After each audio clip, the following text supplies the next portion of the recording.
के गर्न आएका साथीहरु यो फलहरु पनि यता बेच्न ल्याउ त जान्दै राख्दैन नि त्यहाँ अघि रिता काकीले त्यहाँ उया उया आइसक्नु यहाँ छ अबिर यहाँ छ अबे त्यसरी यहाँ छ आदि आदि जानु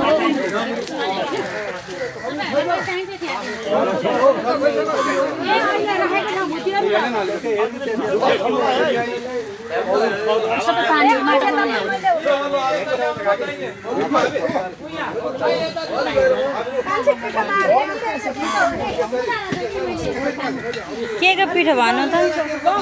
हस् म लिएर आउँछु